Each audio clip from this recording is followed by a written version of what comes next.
Very warm welcome to everybody, and an especially warm welcome to those who are joining us after following us through the previous term. For those who are new to this seminar series, I'm just going to start by introducing myself and introducing the speakers and the series as well. So my name is Srilata Sarkar. I am a lecturer in India and Global Affairs at the King's India Institute. And Confronting Caste is a series of conversations that we are hosting at the King's India Institute to bring analytical attention to questions of how caste operates in contemporary society. And this means not only studying caste-based discrimination and oppression across transnational contexts, but also investigating how this relates to other structures of oppression. So with this aim in mind, through this term of spring 2021, we are going to be organizing events under the theme of Understanding Race and Caste. And the series will interrogate the political and intellectual challenges and possibilities of approaching race and caste as overlapping, intersecting, and mutually reinforcing fields of power. Today is the first session of the Understanding Caste and Race series, or sub-series within the Confronting Caste series. And I don't think we could have had a better lineup of speakers. I'm going to be announcing them in the order in which they'll be speaking. So first up, we have Dr. Karthik Ram Manoharan, who is a Marie Curie Fellow at the University of Wolverhampton and is working on the political thought of Periyar within a project called Freedom from Caste. Karthik is the author of Frantz Fanon, Identity and Resistance, that was published by Orient Black Swan in 2019, and is one of the co-editors of Rethinking Social Justice, published also by Orient Black Swan this year, or last year in 2020. Today, Karthik is going to be talking about the Black Shirt Challenge, Periyar contra Aryanism. Welcome, Karthik, and thank you for joining us. Hello. Yeah. Thank you so much, Srilata, for that very warm welcome. And thanks again to you and Vignesh Karthik for inviting me to present here. I'm also especially very delighted to be sharing the panel with Professor Meena Danda and Dr. Hugo Gorinch, both of whom are academics whom I hugely admire and take inspiration from. So Thanks, without Karthik. I'll just finish introducing the rest of the panel the rest of them, before okay, we perfect. start. Yeah. Thanks. Right, so following on from that, the second speaker today is Professor Meena Dhanda, who is Professor of Philosophy and Cultural Politics, also at the University of Wolverhampton. She leads a research group on language power in society, and her ongoing research may be described as an empirically informed social, moral, and political philosophy. She's a very prominent figure in the development of diaspora Dalit studies. In 2013, 2014, she led a project on caste in Britain for the UK Equality and Human Rights Commission, which culminated in 2 reports, both available online on the EHRC website. And today she will be speaking on the concurrence of anti-racism and anti-casteism. So welcome, Meena, and thank you for joining us. And finally, we have Dr. Hugo Gorinch, who is Senior Lecturer in Sociology at the University of Edinburgh and co-director of the Center for South Asian Studies. He's the author of 2 books, Untouchable Citizens, Dalit Movements and Democratization in Tamil Nadu, and Panthers in Parliament, Dalits, Caste and Political Power in South India. He's also a co-editor of Civility in Crisis, Democracy, Equality and the Majoritarian Challenge in India, which has been recently published by Routledge. In Scotland, his research focuses on the interactive dynamics between the police and protesters. He has commented and published extensively in the media on social and political movements in both Scotland and South India. And today his talk will focus on changing caste cultures. So welcome, Hugo. Thank you for joining us. And last but not the least, we have Vignesh with us, who is the coordinator of the Confronting Caste series and co-chair with me today. And so without any further ado, we are going to start the session. To you, Karthik, over to you. Okay, thanks again. Okay, so let me just jump into the presentation right away. So I must just start by saying that I'm not that good at PowerPoint presentations, but I'm just using it here because I want to direct some of our viewers to some of the literature and the research which has happened and is happening on this particular topic of Aryanism particularly. Let me start off with certain key texts which I have been using in my own research on this. This is a work in progress, and yeah, let me get into the presentation. So let me share the screen over here.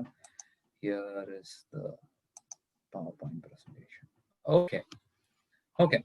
So generally in the discourse in the around Aryanism, in the what I would say the cultural nationalist imagination in India, is that Aryan is seen synonymous with Sanskrit, with Hindu, and with Indian, right? Now, there are several texts which have addressed this, but I am deeply engaging with some black shirt challenge put forth by Periyar was a challenge to this Aryan Varna ideal based not just on color, but also on notions of caste, national, and cultural supremacy. Have I kept time? Yeah, I think we are all a bit easy on the time today. So Okay, yeah, no perfect. problem with that. Thank you so much, Karthik. That was fascinating. And I think it's opened up a lot of questions already, which I think I will keep for, the end of the discussion when we've heard from all the speakers. So thank you so much.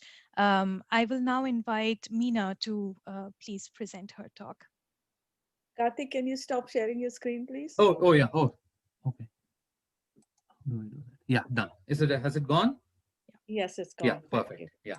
Yeah, just because I can't see my own screen with Yeah. that open. So, well, I was given the brief to speak for 15 minutes. That's about half the time that Karthik has taken. Oh, So I'm going to try and stick as close as possible and will not keep you from listening to the next speaker, which is Hugo. I believe we have a limited period. We are quarter to four now, but uh, yes. So I think I'll speak for about 17 minutes. It will not be obviously as detailed and argumentative as Karthik's talk has been. It will be more in the nature of statements. So I hope that in the discussion that follows, I will have the opportunity to elaborate in case you want to ask me questions. So the topic of my talk today is the concurrence of anti-racism and anti-casteism. I'll consider three ways in which we can understand the concurrence of anti-racism and anti-casteism. I'll assemble a few reminders of what we have known for a long time, sketch a rough map of the terrain, and signpost some obstacles and hopefully indicate some action guiding thoughts. So the first is at the level of experience, the phenomenology of these oppositional approaches, anti-racism and anti-casteism, demands rich descriptions to show the intricate ways in which they are linked together.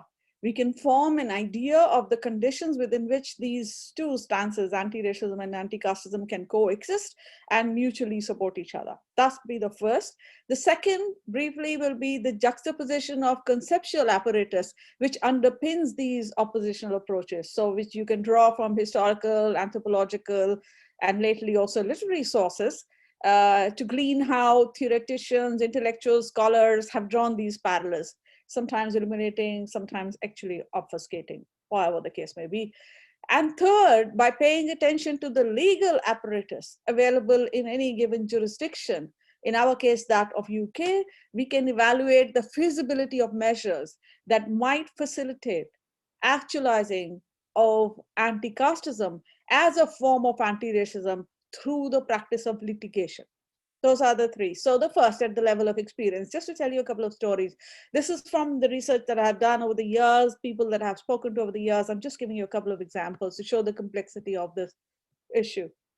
So soon to be 80, Vishen Das Bains, who's the ex-mayor of Wolverhampton, recalls as if it happened yesterday, standing up to white fascists in the 70s, soon after he joined the Anti-Nazi League. He says, we drove around in a van with hockey sticks and rescued those who were attacked in the city center. Close. Those were bad times, but the crude and cruel face of racism did not end with the Race Relations Act of 1976.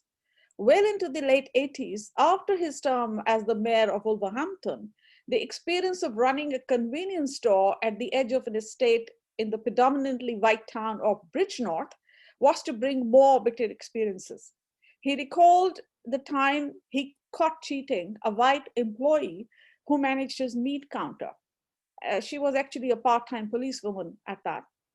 Um, and he urged her to come clean. Why are you doing this to me? He asked. She broke down, recounting her economic difficulties. So he gave her another chance. Because also, he says, customers did not like meat touched by Black people at that time. You're talking about the 80s, mid 80s. So he gave her another chance, but she cheated again. And this time he told her not to come back. Now, Bishan Das recalls such experiences with the resignation in his voice. He had heard and he had tried everything to win over people. So instead of scolding children who hurled racist abuse in full view of their mothers, he gave them sweets. The local police officers gave him support since they knew of his mayor's past.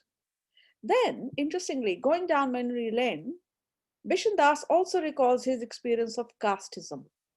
The bitter challenge posed to his candidacy for the local council in 1979 by Jat men of the left-wing Indian Workers Association, active in Great Britain since the 1950s.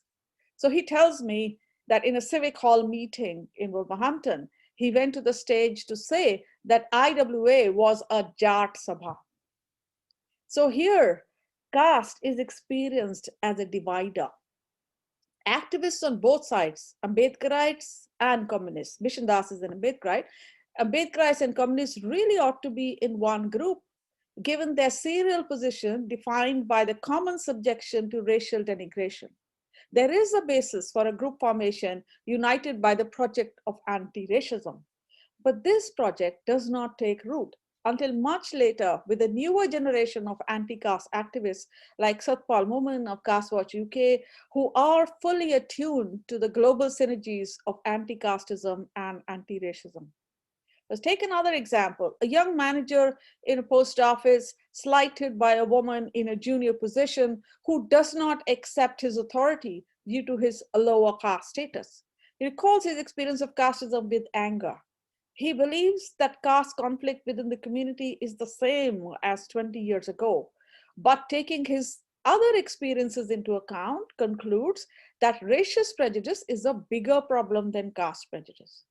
So he prefers that the law of the land must be used to combat both casteism and racism alike. So other examples would show that experience within the caste world is variable according to age, class status, gender, and education. Thus, the concurrence of anti-racism and anti-casteism is not conclusively determined. Personal rivalries, historical scars, the sedimentation of the past in memory, all these affect the ways in which one's oppositional stance is prioritized and made coherent. So I come to the second part, which is the conceptual apparatus that people use. So we know that Ambedkar and Du Bois' correspondence and Phule's dedication of Ghulamgiri to abolitionists are invocations to think analogously about systemic oppressions based on attribution of difference, treated as inherited and unchangeable and perpetuated through social practices. In philosophy of Hinduism, in his reflections on the scriptural sources of casteism, including Manusmriti, when Ambedkar criticizes Nietzsche's Übermensch, he's criticizing a kind of racism, one that assumes the higher status of the privileged few at the cost of ridiculing the inferiorized many. From the side of race, as Isabel Wilkinson's book, Caste, The Lies That Divide Us, has recently reminded us, the racial division and segregation of the American South in the 1930s was described in terms of two castes: ranked, endogamous, ascriptal racial groups, before the language of ethnicity and race itself overtook this. Based on his reading of Deep South, that is Davis Gardner and Gardner's book, the anthropologist Chris Fuller writes, I quote, if this ethnography of African Americans had been more widely read by students of caste in India and comparison had not been stymied by concern about whether true caste exists in America, the difficult problem of low caste consensus and resistance could have been examined earlier and more perceptively. And the American literature is still worth reading today. He said this in 2011, so I'm sure this is a recommendation to read Isabel Wilkinson. She's actually following what other people have done. In India, there are, of course, studies of the racialization of caste, both in colonial times and in contemporary colorist attitudes toward Dalits. The language of racism or hidden apartheid has been prompted by Dalits mobilizing to bring international attention to caste discrimination through United Nations forums, initially at the UN World Conference Against Racism, Racial Discrimination, Xenophobia, and Related Intolerance at Durban in 2001, which India and Japan had strong objections to. Anil Teltumbre in The Persistence of Caste has shown the deeply entwined class structure keeping denigrated castes locked in immobile deprivation with diminishing prospects of working their way out of poverty.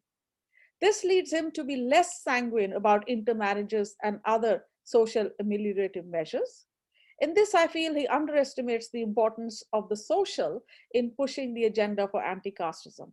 Though I agree with him that without an analysis of the political economy of caste, our grasp of social transformations is unreliable. Cultural habits may appear to be changing, but habits alone do not equalize caste power differentials. I have in mind the oft-cited example of the erosion of untouchability in my home state of Punjab. And as a counterpoint, the fact that when the question of access to common land by Dalits is raised, the animosities of caste segregated group interests resurface in violent forms. The sociality of caste, though, is not unimportant. As in the case of addressing racism, understanding the operation of racialization underpins any anti-racist practice. As Wilkinson labors to show, upward class mobility does not insulate a subordinate caste person from humiliation. So the mechanisms of racializations include hierarchization, fixing characteristics, and transmission of racial views from generation to generation. It is the latter that anti-caste activists can introduce a break in. It is significant that a year ago, that's in 2020, the widely used marriage making website, shadi.com, was exposed for using an allegedly caste discriminatory algorithm in the way it did its matching. So I've come to the last section, which is the legal apparatus. As some of you may know, following the addition of the power to add caste as an aspect of race in the Equality Act 2010 and its subsequent change to a duty in April 2013, the Equality and Human Rights Commission engaged a consortium to conduct independent research on caste in Britain, which, as Srilata told you at the start, I led as PI with an excellent team of researchers, including Annapurna Bogre and David Moss as co-Is. Hugo here was also one of the experts we had consulted in the course of our EHRC project. We gave our recommendations in 2 reports based on an extensive social legal review and the widest ever stakeholders and experts involvement. Following our reports, there has been a fraught process with stops and starts that I shall not go into now, eventually leading to the decision by the government to repeal the duty to add caste to the Equality Act 2010, because it argues that caste is already covered by the existing definition of race under the element of ethnic origin, which is one of the 4 defining elements of race, the other 3 being color, nationality, and national origin. So to put it simply, when Equality Act 2010 says that one cannot be discriminated on the basis of race, it means one cannot be discriminated on the basis of one's color, nationality, ethnic, or national origin. What campaigners for extending the legislation to cover caste wanted was to have caste mentioned as a 5th element in the definition of race. This met with a lot of opposition, mainly from Hindu, Jain, and Sikh organizations. So the announced appeal as a matter of fact, now has yet to take place, and the government has promised guidance on caste to all public bodies before it repeals the duty to add caste. My final comments are, attention to the legal apparatus shows us a few things. One, that the form that anti-casteism can take in UK law presently is to make use of the Equality Act 2010 with its existing definitions. In a different jurisdiction, for example, in California, where the Cisco case is being heard, ancestry is included as an element. UK law does not have descent or ancestry. These legal mechanisms are instrumentally used by lawyers to win cases for their clients.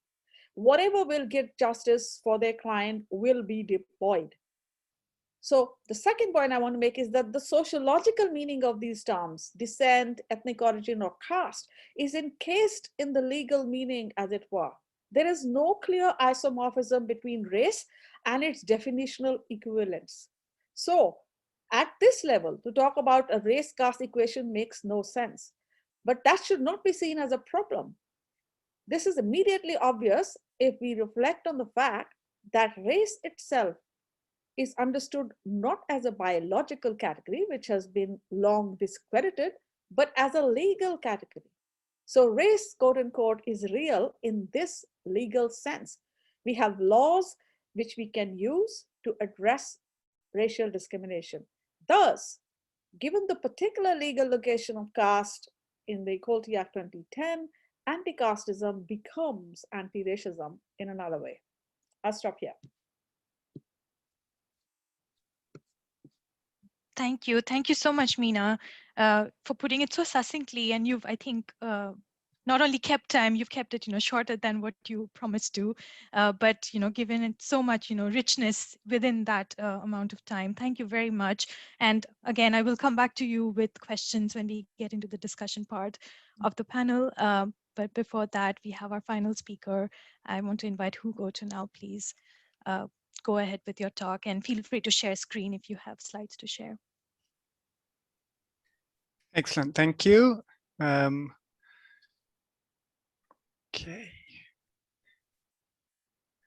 Okay, hopefully you can see that now.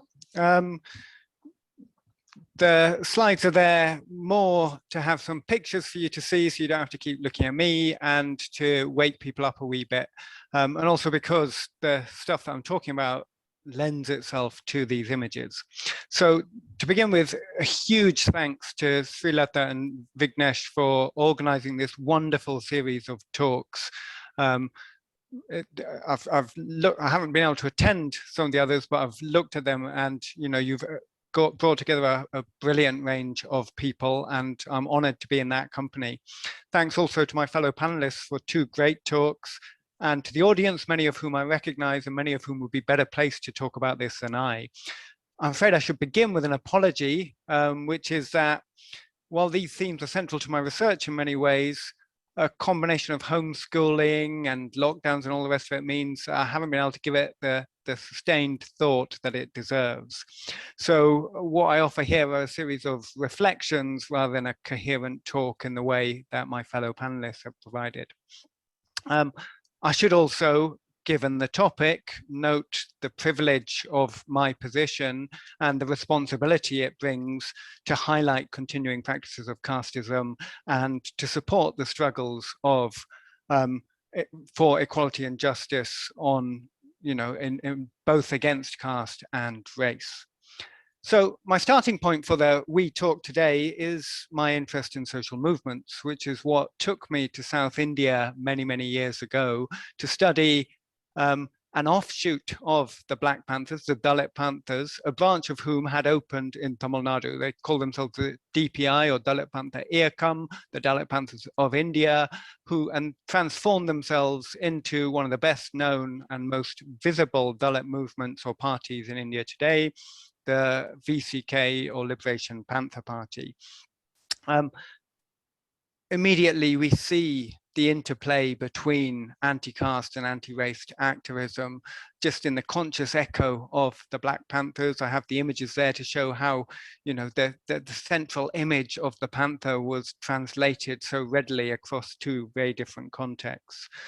Inspired by the Black Panthers, the Dalit Panthers in the 1970s adopted the term Dalit more widely in a rejection of stigma, akin to the assertion that one was black and proud.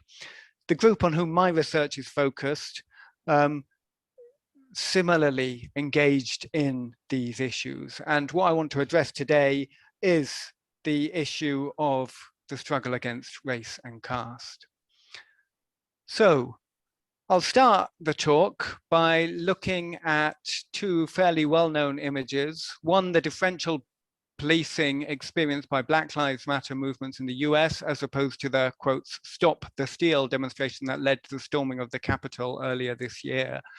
And in India, to the differential treatment meted out to Dalit activists who are accused on the basis of one, you know, fairly sketchy first information report of inciting violence in the Bhima Koregaon event in 2018, as opposed to the impunity enjoyed by Milind Ekbut and Sambhaji Bide of Shiv Pratishthan, a far-right Hindu organization, who, you know, both of whom are far better networked with politicians than the Dalit activists whose wide social networks don't enjoy the same levels of political power.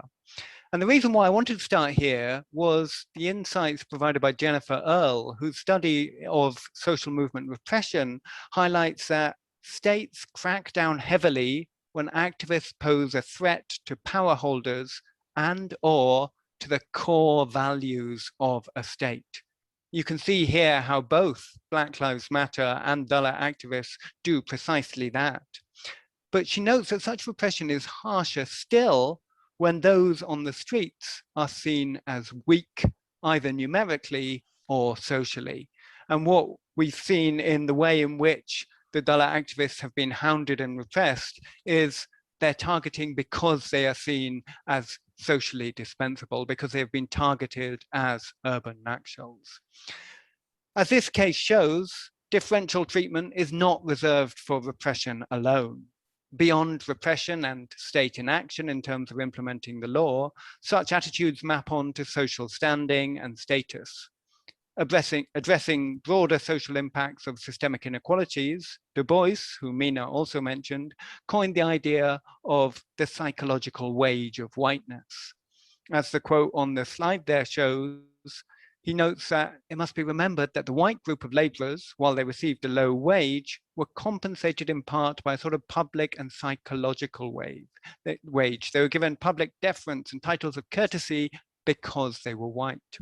And interestingly, Du Bois also points to the way in which the police are drawn from their ranks and the courts, dependent on their votes, treat them with such leniency as to encourage lawlessness. The similarity to the caste context is striking, and the point about police is telling. The state's propensity to turn a blind eye to acts of higher caste aggression is seen as one of the main reasons for the high rate of atrocities. Activists in my research time and time again say if those setting light to Dalit settlements or those engaging in atrocities were arrested and locked away, they wouldn't be able to re-offend so readily. In her detailed study of caste and policing in South India, Police Matters, Radha Kumar notes how, quotes, modern caste politics has been shaped in conjunction with state policing and that police brutality is reflective of broader currents of power. So what is the impact of this? How might this affect those on the receiving end of such views? Being treated as second class, or what I called in my first book, untouchable citizens, and being viewed routinely with suspicion or distaste is bound to have an impact. Hoff and Pandy's experimental research examines this issue in greater depth. They show how caste shapes people's views and expectations to such a degree that lower castes are socialized into expecting negative judgments. And this has an effect on self-esteem and self-belief. They show how the performance of Dalit youth in simple puzzle-solving exercises fell below that of higher castes when, and only when, their caste was revealed. So once they are, quote, outed as being members of lower castes, then the sense of inferiority kicks in. There are echoes here, and that's why I've got Frantz Fanon's book there, of Fanon's insights into how dominant groups inculcate inferiority complexes. So how does this relate to social movements? As Mina rightly pointed to the importance of legislation, but in such a context, the idea of equality before the law is fairly meaningless.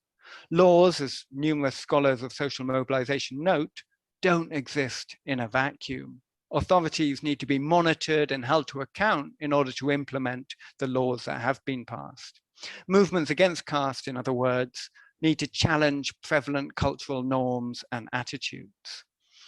And the work on the slide here is a world away from caste. It draws on Norgaard's work on climate change denial in Norway and Sutton and Norgaard's work on indifference to human rights abuses in America and Latin America.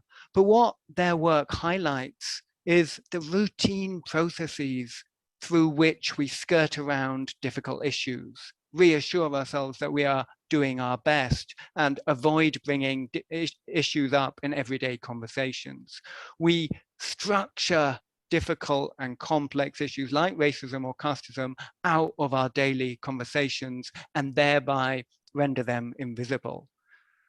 Taken together, Norgaard suggests, what these forms of silencing amount to is the social production of apathy and indifference.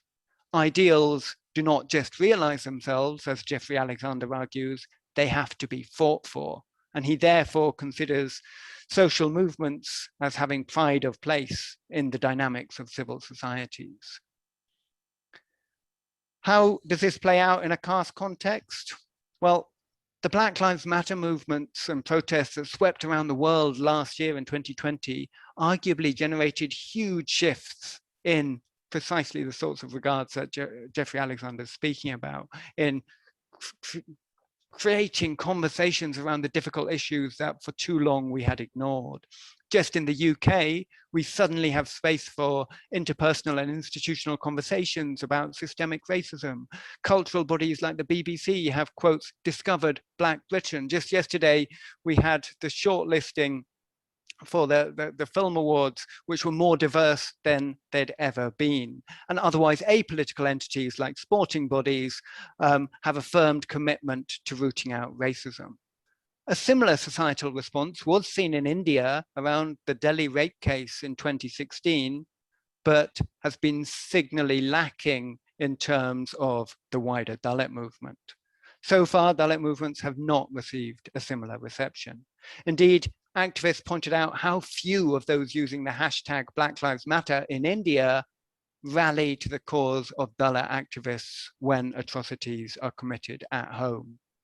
What Dalit mobilization has achieved, as the quote from Sudhamali on the screen there suggests, is a degree of consciousness raising and empowerment within the community rather than a broad-based shift in attitudes or values.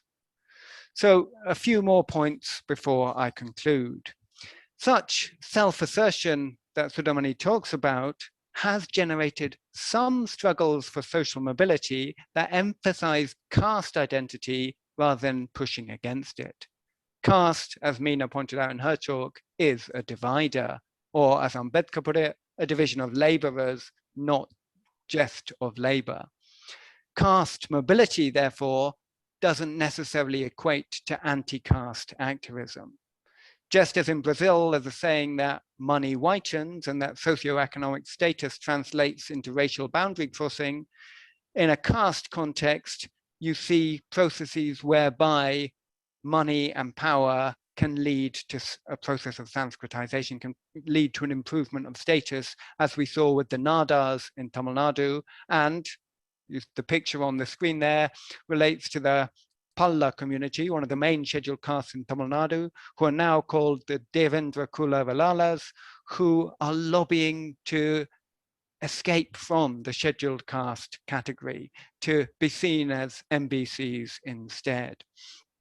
Back in the 1990s, Dr. Krishnasamy, one of the leading Palla Dalit movement activists, insisted that different castes mobilize at different times and have different histories. And he argued that just as one picks the ripened fruit first, so castes which are most advanced should act first and then unite later.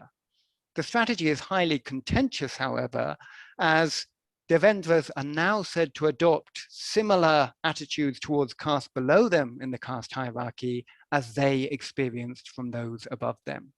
If caste mobility simply means climbing the ladder and kicking it away from those below you, then we have a recreation of casteism rather than a fight against it.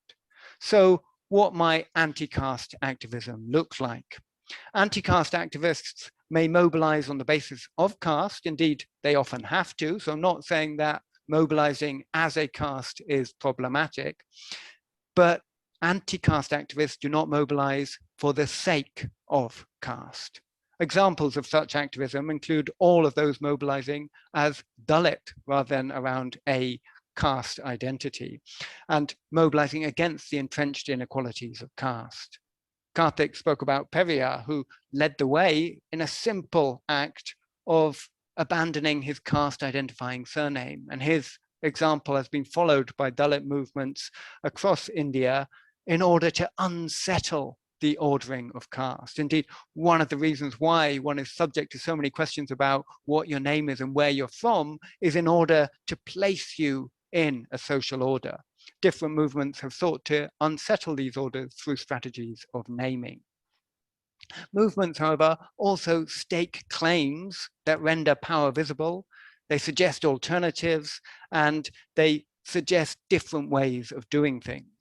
The Bhopal Declaration is an example of this in highlighting landlessness, government inaction, and the uneven nature of economic development, and then suggesting ways of remedying this. One central recommendation of the Bhopal Declaration is free and high quality education. And education, of course, is central to anti-caste activism. Indeed, the VCK, or the DPI as they were then in the 1990s, used to run free tuition for members. In a recent study, Devaki Mittal notes how the new NCERT curriculum strives, quotes, to not just educate, but to sensitize students about caste as a social evil. She concludes, however, that while curriculum reform is significant, it is far from being sufficient because education occurs within a wider social context. More recently, responding to changes in cinema, both argued that the lack of a counter to caste hegemony from our education system in even the so-called good schools underscores why we need to generate more conversation around caste in popular culture. And there's an echo of Norgard's work there.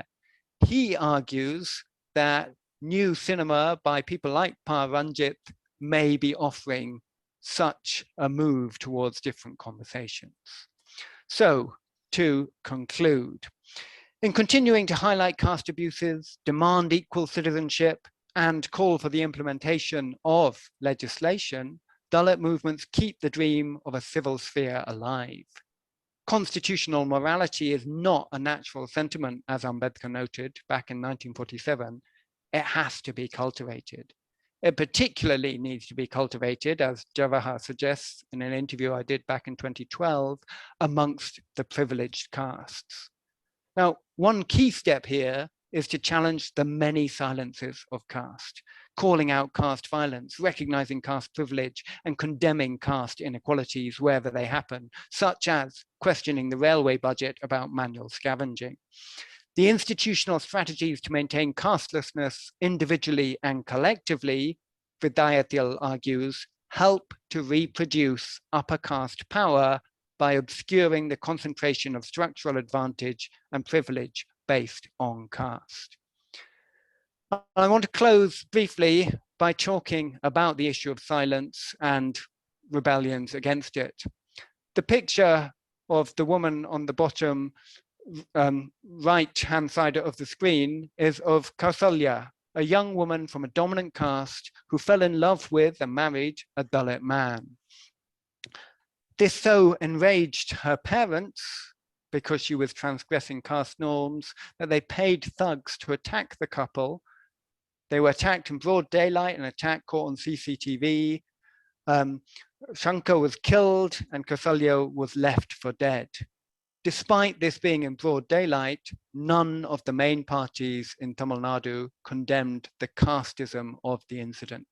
The main opposition party, the DMK, spoke only of law and order issues. It was left to Dalit movements and to Kausalya herself to fight the case and fight for justice. So movements remain at the forefront of struggles for social justice, but we await a national reckoning of the sort that the Black Lives Matter protests have begun to occasion in the UK and US. A campaign song for the VCK in 1999 insisted that a new dawn was coming, but that everyone had to take responsibility for bringing it about. The onus is on all of us to support Dalit struggles against caste inequalities and to push for lasting social justice. I'll stop there. Excellent. Thank you so much, Hugo. Yeah, I think that's a great note to launch into the discussion on. So in the interest of time, what we're going to do now is I have, lots of questions for each of you, but I'm going to try and collate them into a common question for the panel and pose it as an open question to all the speakers to take up. And then I'm going to invite Vignesh to do the same. And then we will turn to the questions that we've received in the chat box, which are really interesting and quite a few of them. And we are going to invite people to ask the questions on microphone. So if you're able to do that, you're very welcome to do that. Here's a heads up for that. And while you prepare for that, I'm going to go straight ahead and ask my questions. So one of the questions that has been on my mind and that has now, been consolidated further by each of your interventions is about the relationship between anti-caste thought and politics and Pan-Africanist thought and politics on one hand and abolitionist thought and politics on the other hand. So for instance, Karthik, you mentioned how Periyar's conceptualization of the Dravidian identity is very explicitly not one based on racialization, but one, based on politics and resistance. And yet we do see this appeal to, the color black. And, in the post-Periyar times, in the popular culture, the Dravidian, figure is in many ways a racialized figure, or is presented as one.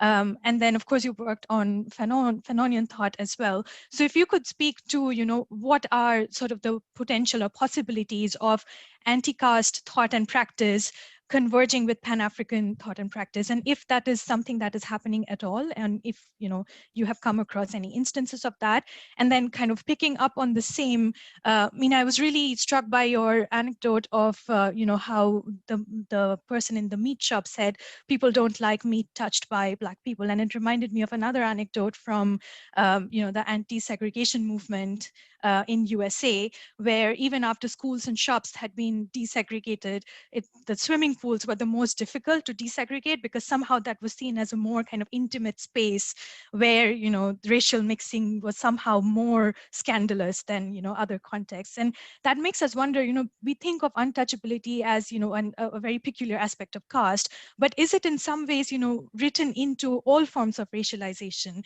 And what does that do for anti-caste and anti-racist thought? And then finally, picking up on what you said, Hugo, about the dispensability of Dalit activists and how that is the reason that allows this kind of police violence, makes it possible. How does that then, what does that do for abolitionist tendencies? Because we know that abolitionist thought, police abolition, prison abolition, debt abolition are a big part of anti-racist movement and of BLM. And in the anti-caste movement, especially within India, we see almost an appeal to an extension of the carceral state in many ways. And, so what does that do for this kind of common ground between anti-racist and anti-casteist politics? So I'm going to keep that, I'll just keep it at that, and I'll let you respond. In the same order or? Perfect. So shall I go first? Yeah, and I'll try to keep it short as possible. Yeah. Okay. I mean, as far as Pan-Africanist thought goes, right, since I've done some research on this, I think it's very important for us to differentiate people like Frantz Fanon, Thomas Sankara, Amilcar Cabral, and Patrice Lumumba from the other sort of leaders who came in their wake or after, like, for instance, Leopold Sedar Senghor, right? Now, where the first four leaders I mentioned, right, were very strongly anti-racist, they also did not celebrate any form of black nativism, right? Their form of Pan-African consciousness was not racialized, as in it wasn't based on a glorification of one's own race. It was based on an opposition to racism, but it wasn't a celebration of, national racial particularities. There was always the possibility of openness, solidarity, and having a broader public, joining your struggle. On the other hand, three of these leaders were assassinated, right? Lumumba, Cabral, and Sankara. And they were replaced, or they were the fellows who sought to replace them exactly exhibited this sort of nativist, particularist tendencies, which we find among discourses around identity politics today. Let us also not forget that when Malcolm X decided to open up to a broader audience, to have more solidarity and more, comradeship from other constituencies, he was assassinated by a black nationalist Muslim, right? Uh, so these sort of things, issues are there within Pan-Africanist thought. And I think there are parallel in Dravidianist thought as well, or in Tamil Nadu as well, where there are some who want to insist on a nativist, exclusionary Tamil nationalism, right? On the other hand, I view Dravidianism in a similar line as the Pan-Africanism of Lumumba or Cabral, that it sought to oppose Brahmanism, but without necessarily valorizing an exclusivist, chauvinistic form of national particularism. It attempted a certain form of cosmopolitanism in its wake. To what extent that was successful or not is open to debate. But having said that, there has also been some research work comparing the Dravidian movement with the black struggles by a Tamil scholar, and Vignesh is aware of that. I've been asking him to write a piece on that, but I hope he does in some time. If you can just give details of that, it will be fine. Yeah, that's. Thank you so much, Karthik. Meena, would you like to respond next? Srilata, I was wondering if I should respond to some of the questions which are there in the Q&A directly. Yeah, sure, of course. Please go ahead. Yeah, okay. So there's a question, if you don't mind my reading the names, so because they're not anonymous. So Malini Ranganathan has asked a question about in the context of Wilkerson's book, the discussion that has followed in terms of the reliance on Oliver Cox's understanding of the caste school of race relations, and people who have objected to Wilkerson's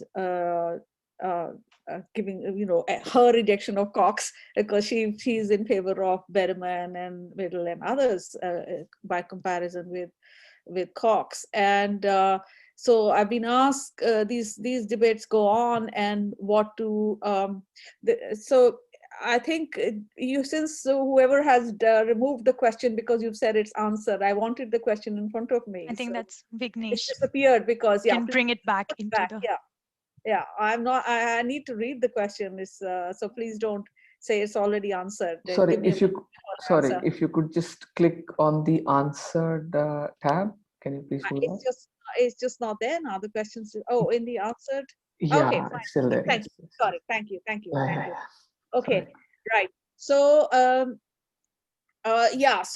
Melanie, I agree with you, of course, that Cox erroneously believes that caste was peaceful and not paying attention to the resistance to caste, which has always been there, and assuming that it was some kind of a well-integrated way of being to which everybody just acquiesced. I mean, they didn't. We know that they didn't.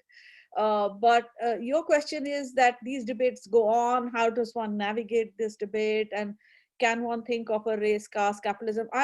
This is a very important but very difficult question. And I really think that the intellectual work of thinking in terms of the link between race, caste, and capitalism is only now beginning. I think that there has, of course, been, as I mentioned, Anil Tumbre, who very much wants to think in terms of capitalist relations as well. But these things have separated separately. There is a little bit in Anupama Rao's work as well. But the more you think about the recent work which is done on Dalit labor, the more you understand that how caste and the class position, particularly of Dalits, is so closely linked together. But the theorizing of it, I don't think has happened. I mean, I wish I could do it myself. I'm only beginning to think about this in more theoretical terms. But I think this is quite clear that if we understand the form of racism as it's a system of inferiorizing, and we understand that inferiorizing is put to some use. It is integrated into a system of exploitation. If we accept that formally, then race and caste, we can begin to see the similarity. So the inferiorizing of people doesn't happen independent of the exploitative relationships in which people find themselves. That these two things happen together. But this is, of course, not applicable at the what should you say, at the higher levels of caste. We want to think of caste more broadly too. We want to think of everyone, whether they are in the Ambedkarite sense, that it is a relational system, that it is everybody is invested in maintaining their caste in relation to others. And so that relationality, the graded inequality aspect of Ambedkar, that applies all the way from the top to the bottom. So that way of keeping that graded inequality in mind seems to put a little bit pressure on understanding it only in terms of capitalist relations, relations of production, because you can't fit that easily. So there is a disconnection as well, but I confess I don't know yet. I think this intellectual work has still got to be done. Clearly, we cannot be reductionist in either way. We can't think of caste as its own way of something very, a way of organizing which is regardless of class. We can't think like that. I think the two are very closely connected. Nor can we think of class as having its own class relations, having their own fixity regardless of caste. I think the two are linked together, but they're not substitutable one or the other. Sorry, I'm not being very clear because I'm actually not very clear. So I'll leave this one. No, I think you have made the point quite clearly, and I agree with you that much of the theorizing work that needs to go into it hasn't happened yet. And thank you also to Malini for that excellent question. Malini has been a speaker on the series herself and is also one of the people who is actually doing that work as we speak. Okay, I'll go over to Hugo now if you want to respond to the questions I posed. Thanks very much for that. I guess very briefly, for many years, the state was seen as an essential resource. The police were seen as potential allies in the fight against casteism because of the legislation that was on the books, but also, and crucially, as a cherished government job, which was open to Dalits. But set against that, high rates of imprisonment for Dalits, which are on a par with those of Muslims, very low, very, very low rates of conviction for atrocity cases, and the degree of impunity that attaches to police who commit acts of violence against Dalits suggests that the abolitionist case should have more purchase amongst Dalit movements. And I imagine that actually following on from what we saw in the US last year, that argument will gain ground in India in years to come, because all the bases for the abolitionist case are there. But I think it is just that sense of the state as a resource. And like I say, the opportunity of government jobs, and given the shrinking of the government sector and the lack of reservations in the private sector, Dalit movements are wary of losing that opportunity as well. Yeah. So I think that undermines the case to some degree. Yeah.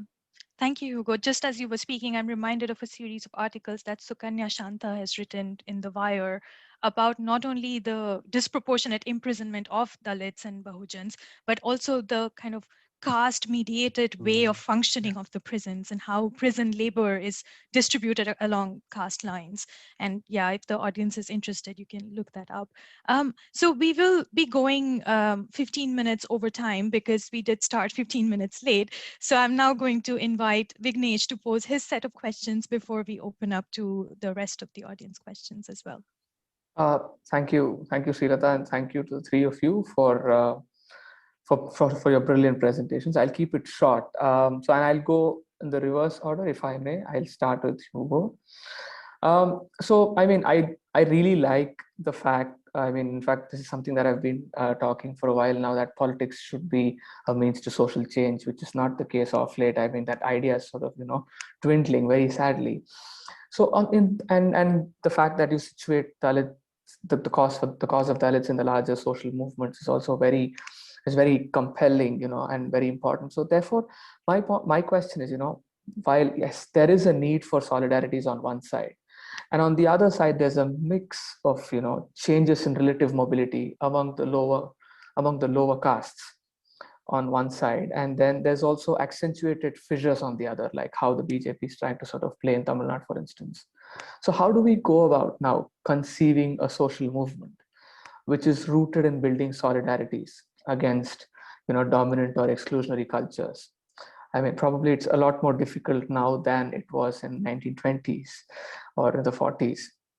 So now, second, to Professor Meena Danda, which is, you spoke about convergence of anti-caste and anti-race solidarities and the need for it. However, you also mentioned that about few such analogies that obfuscate the particularities of both caste and race. So how do students who begin to engage with such discourse keep away from such obfuscatory analogies? Because once you start, it's again, a slippery slope after that. It's very hard to sort of apply brakes. So lastly, to Karthik, Das, Periyar, etc.'s conception of Dravidian as an inclusive and political identity that can be subscribed to by anybody has forged a strong political and electoral force that has managed to keep divisive political ethos away. Even today, when Thirumavalavan stands, rock solid with the DMK, it actually is that entire Das, Periyar's, intellectual, political, and social labor. But that said, how do we reconcile with groups of Dalits, for instance, like how Hugo mentioned, and lower end backward castes? We are aware of a couple, be it, the one from the south and one from the north of Tamil Nadu. So, how do we, that don't just ignore such an idea of solidarities, but actively dismiss and criticize such solidarities? How do we sort of, tackle that? These are the three questions. Thank you.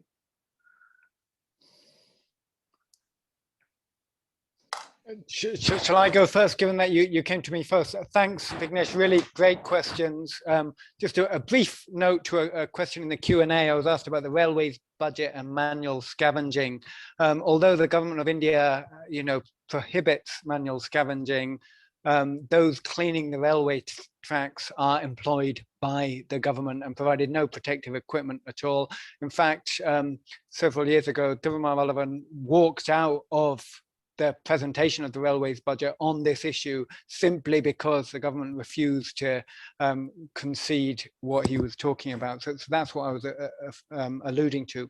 How do we conceive of a social movement rooted in solidarities and in the present juncture? This is a great question. It is in many ways harder than it was, but I guess I would point to what the VCK and Tirumara are doing at the present juncture, which is to try and create a sense of solidarity against Brahmanism, against the Manusmriti. So, you know, when they were accused in the run-up to Christmas of offending the sentiments of Tamil women by referring to women as prostitutes, the VCK actually doubled down on the critique and said, no, what I'm critiquing is the Manusmriti and the sentiments espoused within it, and we all need to band together to fight against this. I've recently written something with Meena Kandasamy where we argue that one of the reasons why Tamil Nadu bucked the trend in the last national election was that you had a clear-eyed ideological battle against the BJP rather than a battle of political opportunism. And that ideological edge was given to the coalition by Tirumaravan, you know, who offered this sharp critique of Brahminical ideology, of Brahminical patriarchy, and its link to the Hindutva project.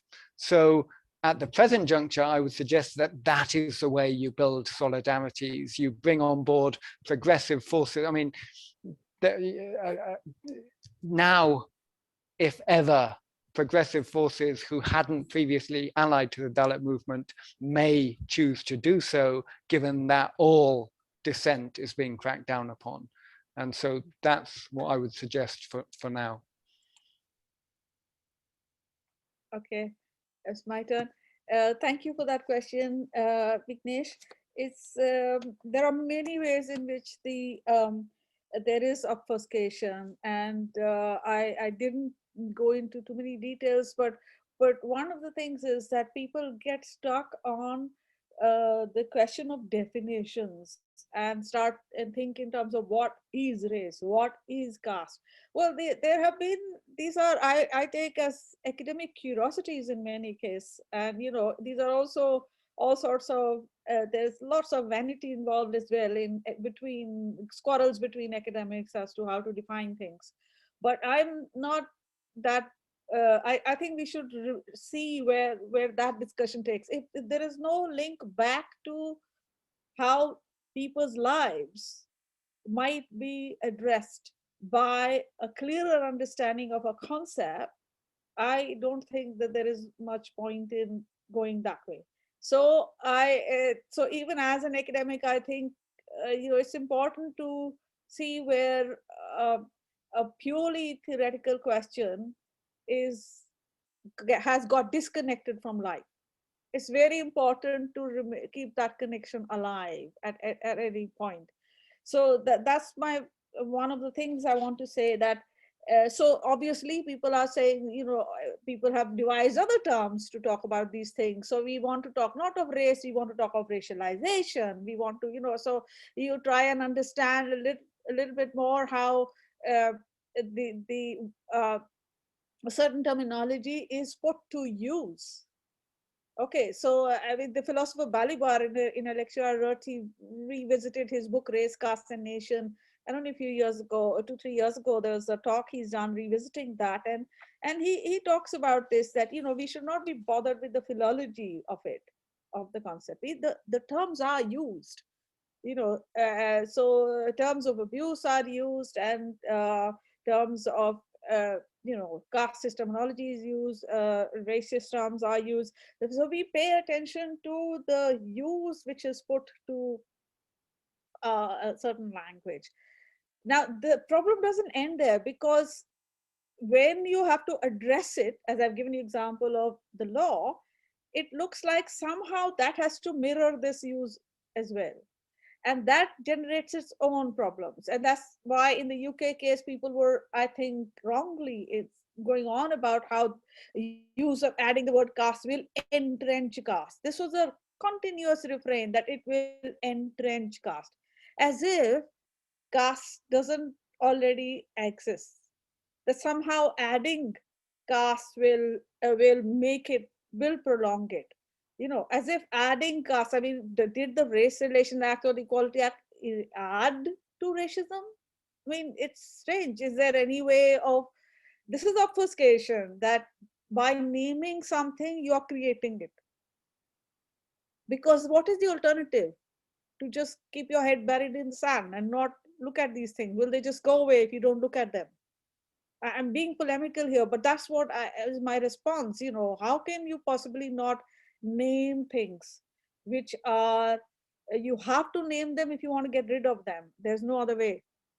And so this attempt on the part of some people to take you either into a purist academic domain where you have to define what it is and how X is not the same as Y, how can you interchange, and take you in that direction, or create unnecessary worries about using certain terms. So that's, I think, my short response. I hope that's. Okay.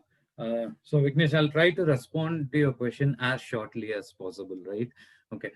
So the thing is that, more than Periyar, over here I would credit the DMK of the 1960s for being foundational to the creation of a democratic and a pluralist ethos of politics in Tamil Nadu, right? Especially the manner in which they were able to negotiate with different constituencies and different opposing political interests and bring them together under a common banner of opposing, what shall I say, North Indian infringements into the federal rights of the Tamil state was remarkable. I think it's a remarkable experiment in left populism that Lucknow started theorizing decades later, right? So this sort of manner in which we are bringing these sort of discrete groups under a common banner was an excellent political innovation by the DMK. However, where Periyar comes in is this sort of emphasis that this bringing together should happen on, even if it is only nominally, an anti-caste basis and on a secular basis, right? So even if it is only nominally, even if you say that, hey, look, the DMK guys say that caste is bad, but they go and do pracharas with the caste sabhas, the fact that it is nominally considered bad to be casteist or to be flaunting your caste is a remarkable, significant achievement in Tamil Nadu, because we would know as, and you would know as a student of Tamil Nadu, that in the 60s, Tamil Nadu had all the potential to become another Bihar with private caste militias, especially in the south of Tamil Nadu, right? And the manner in which the DMK contained that over a period of time is a remarkable achievement, right? And this idea that this nominal use of anti-casteism and secularism was there in the DMK, that credit goes to Periyar. Now, how can we see these sort of effects in recent times, right? For instance, I mean, Hugo made a very remarkable observation of how Tirumavalavan's presence is very important to this platform. But we should also know that, when Tirumavalavan was campaigning in Chidambaram, right, for the 2019 member of this thing, Lok Sabha elections, the PMK made it their single point agenda to defeat Tirumavalavan. The entire force of the 1-year Sangam was against Tirumavalavan, and they repeatedly circulated a particular controversial speech which he had made against that community.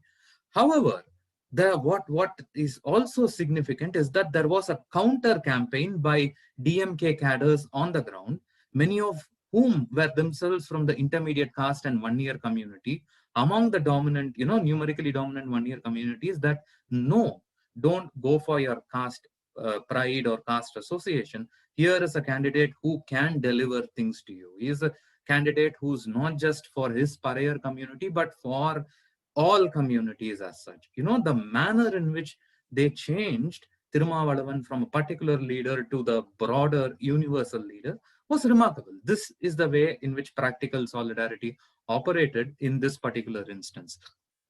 I seriously think that these sort of alliances and these sort of negotiations have definitely to continue, and the platform has to broaden for not just militant leaders like Tirumavalavan, but also more and more from the Arundathiyar community, perhaps even from the people from the transgender Dalit community, who are making a more vocal presence in Tamil Nadu now.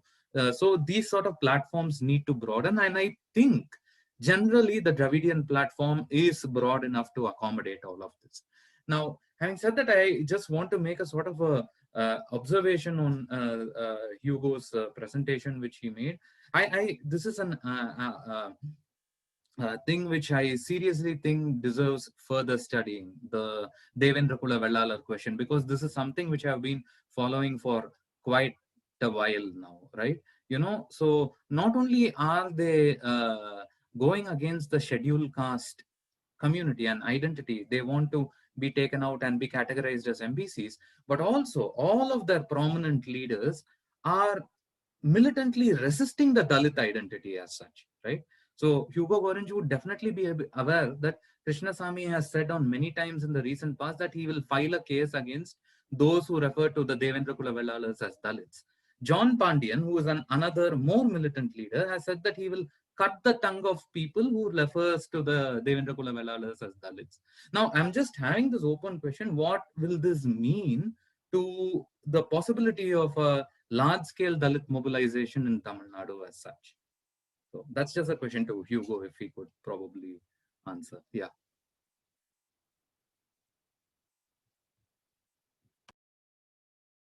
I'm very happy to answer, but I mean, this is maybe a conversation we can have elsewhere. I mean, the intricacies of Tamil caste politics are maybe not something that everyone needs to be subjected to. If there are other questions, then please do raise them. But yeah, no, and it's an interesting question, and it's an important one as well. I also think because there are questions in Q&A which need Yes. to be answered. Yeah. Yes, I'm quite conscious of time as well. And all the speakers very deftly have already taken up some of the questions or responded to them in course of other responses. But I do see that we still have attendees and some of them have posed questions. So maybe we can invite one question if it's okay with you in terms of time. I can. Where do I see the questions? It's in the Q&A box next to the chat box. There's a question from Shikha for me, and there's Yes. another one from which is just about matter of fact, really, from Teresa Hamilton, which is about Australia. That have you done any research? I have not done research on Australia, but I do know that the Australian Parliament, I think in 2018, passed something on caste discrimination. And there are people who are doing work on caste discrimination in Australia. There's one particular person, I think, who's a Nepalese, who's moved over there and who has done work on caste discrimination. So if you're interested, Teresa, to get in touch, and I can put you in touch with some of the people that I do know who are doing this work. But I personally have no insights. I can see that at least so far as the Punjabi diaspora is concerned, it will not be very different from the sort of questions around caste which arise in the UK would be very similar to questions in Australia as well. So that's Thank you, Meena. I appreciate that. Yeah. Your offer to open up the conversation. So the question that Shika has asked me is that I wonder if you can speak to what role more traditional anti-caste groups, actors in the UK has been in addressing caste discrimination. Now, this is interesting. So if you look at two types, one is the more liberal sort of anti-race activists, so which include people like Bhikkhu Parekh, for example, important, he was the chair of the CRE. And so his view on caste question has been that it is, he says, nowhere like race. He didn't actually, he voted when it came to the bill, he voted because as a Labour pair he voted, but he actually argued against it. I've written about this in many places in the, well, not many places, a couple of places in the Radical Philosophy article. Really, actually, I've systematically tried to criticize his view of why I think he's wrong. But so he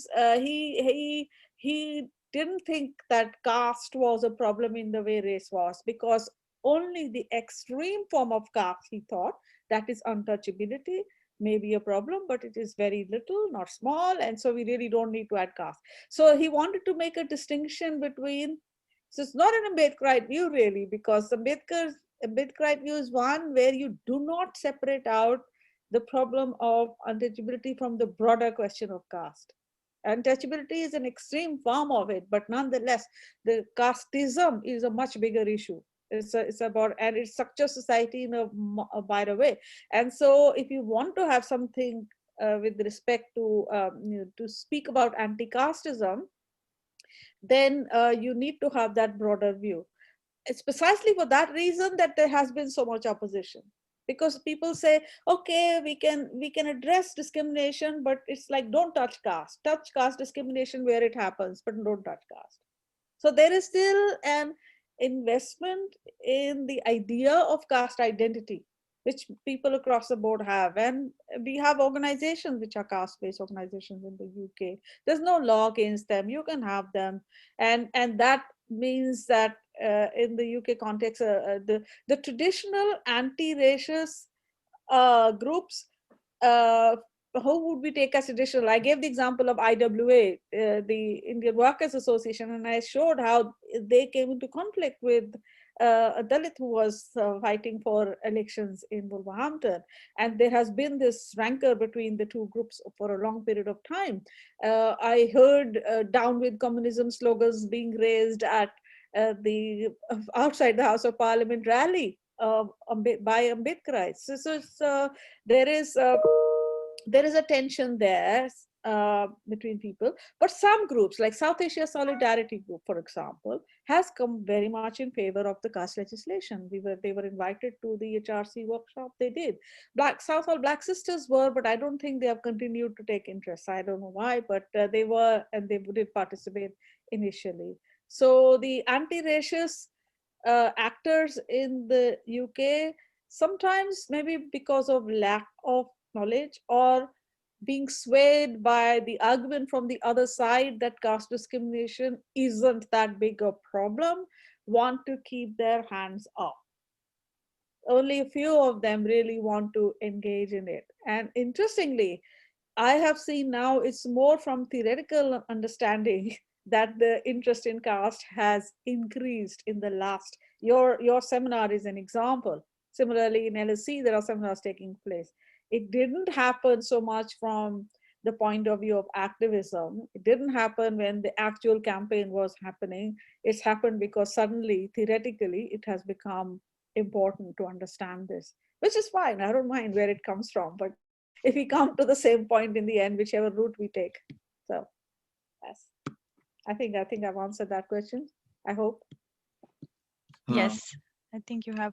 Karthik, if you've been able to look up the questions, there are a couple of questions for you. If you want to make a quick response to that, and maybe Hugo can come in on that as well, since they are all talking about the Tamil Nadu context, and maybe that is something that we can wrap up with. Perfect. Okay.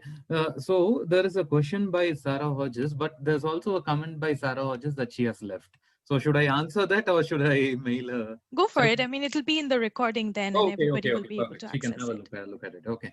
Okay. So, so Sarah has asked me how I situate the term implicit political philosophy of Periyar's neologism Parpaniyam. Right. So this is very interesting because until Periyar, the word Parpan, right, was used to refer to the Brahmin community, and it was used in a very positive way, right, to denote someone who was highly learned, highly literate, highly educated, and generally a person who can see in a broader way, right? But Periyar, being the unique and persistent satirist that he is, he made this term Parpan into a term of mockery, right? So he makes this term into a term of mockery, where he uses it as a sort of an incriminating term to refer to a person who thinks that he is superior to others in society.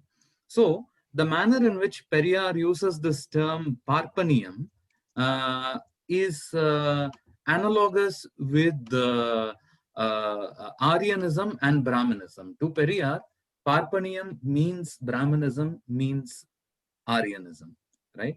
So prior to Periyar, while there were other thinkers like, Bharadiyar, for instance, who criticized the Parpan in individual way, they did not subject the term to critical scrutiny. But Periyar satirizes it and makes it a sort of a negative term of reference. So that's something which he does with his neologism of Parpanium.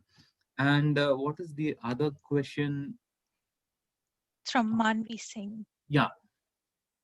No, I don't think the idea of Dravidianism supersedes or tries to put several sections in a single category, because a key concept of Periyar's Dravidian identity is not to artificially suture when there are conflicts existing on ground, right?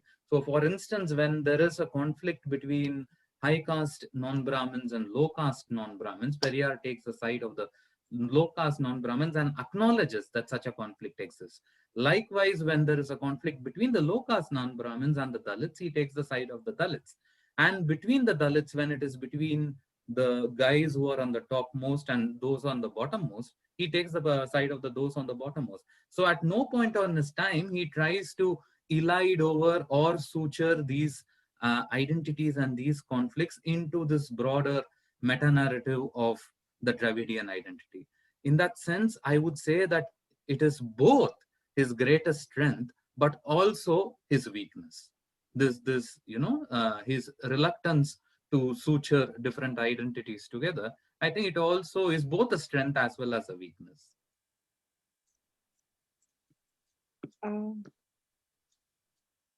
Yes, Meena, do you want to come in? Yeah, no, only, sorry, I really want to also engage in the other discussion, but because there are questions, particularly on the UK, there's one other, which is from G. Leslie, that what's the prospect of UK government dropping caste as a separate? So where we are at the moment is that the government announced that they were going to repeal the duty. But because the duty came into being by primary legislation, I don't think it can be just repealed like that. It has to come through legislation, discussed in parliament, etc. They haven't been able to do it, I think probably because they haven't found a route yet. And so it is staying as it is as duty, although their intention to repeal has been declared, it hasn't been acted on. And I do think that there is something there about, so long as the BJP remains in power in India, and we have friends of BJP in the government in UK, it is likely that the pressure will be there to repeal. Now and again, the Conservative MP Bob Blackman, he raises the question, when are you going to repeal? People are so concerned, when are you going to repeal? He does it, and we know he's a great admirer of the Prime Minister of India, and since the time he was Chief Minister, he's a great admirer. And so he will keep asking that, but there is the pressure from there as well. Then there were other things also which pushed for this removal or the not having putting attention on caste.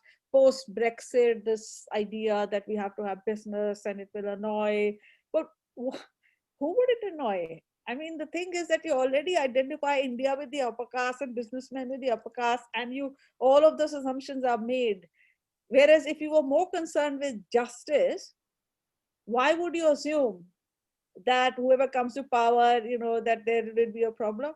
It's because you already are conceding that it isn't about justice. We don't want to annoy people. So the double speak in all of this is extraordinary. I mean, if one can go on about how it is deployed in resistance to adding caste, but it's very naked also in some ways.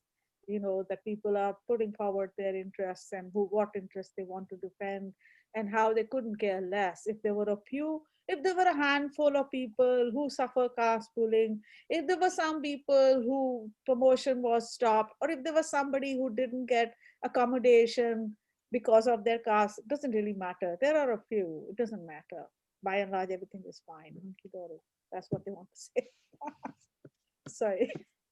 No, thank you, Meena. Hugo, do you want to take the last word and respond to the questions or the discussion by and large?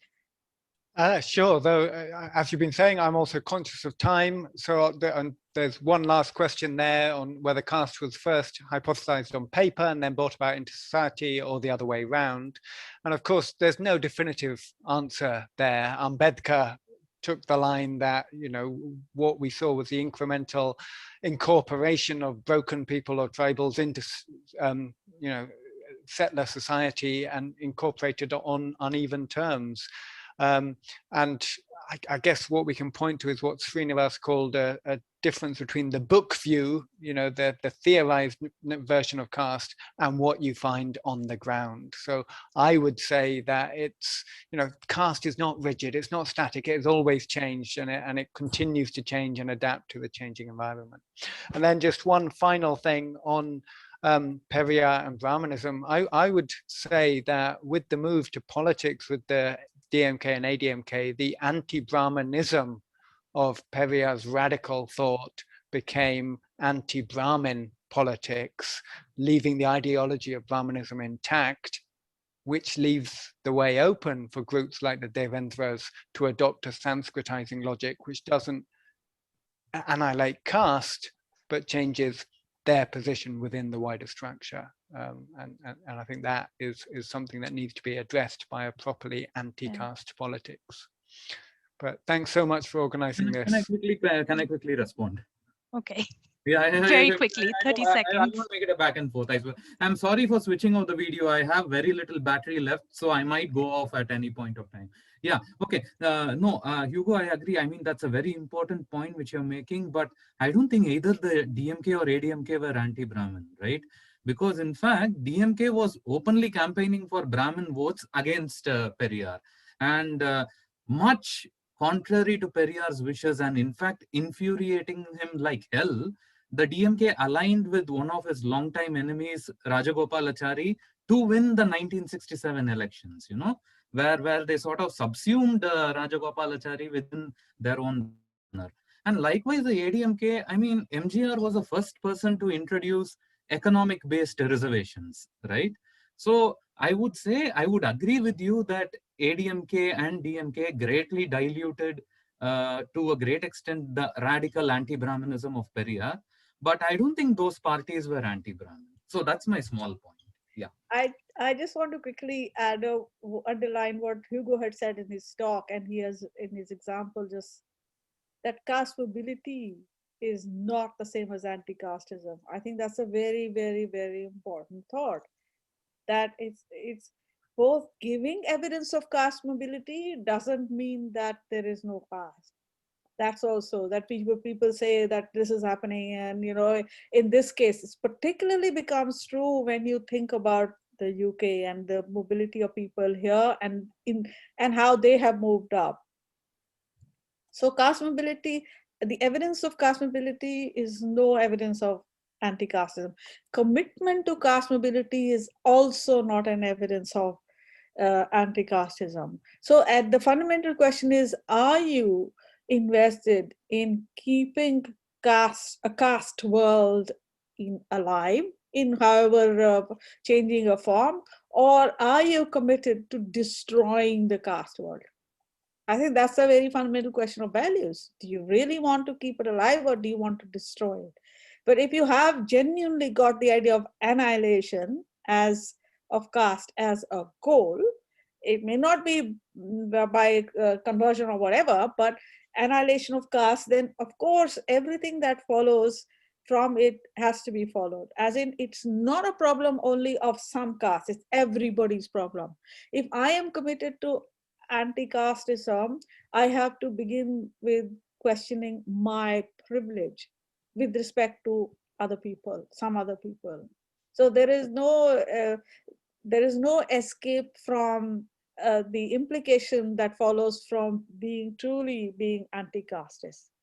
And I think to separate out those who are apologists of caste, I call them deniers of caste. You know, they are people, the only way they are able to do it by either saying caste is disappearing, it has disappeared on its own. But to both have the evidence that caste exists, you can't get away by saying caste discrimination doesn't exist. Caste exists. No, if caste exists, that is itself a problem. So we may not be able to address it always in every place.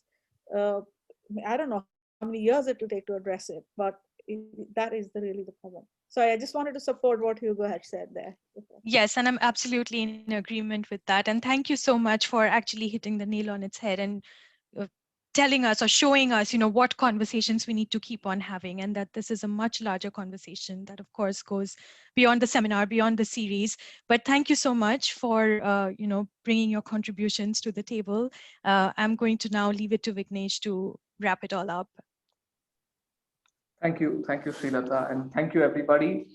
I mean, I'm just going to sort of rely, I mean, you've all spoken the lines that I had in my mind. So I'm just going to stick to one line that I keep thinking about almost every day, which is Ambedkar's, which again about caste system, one simple line: ascending order of reverence, descending order of contempt.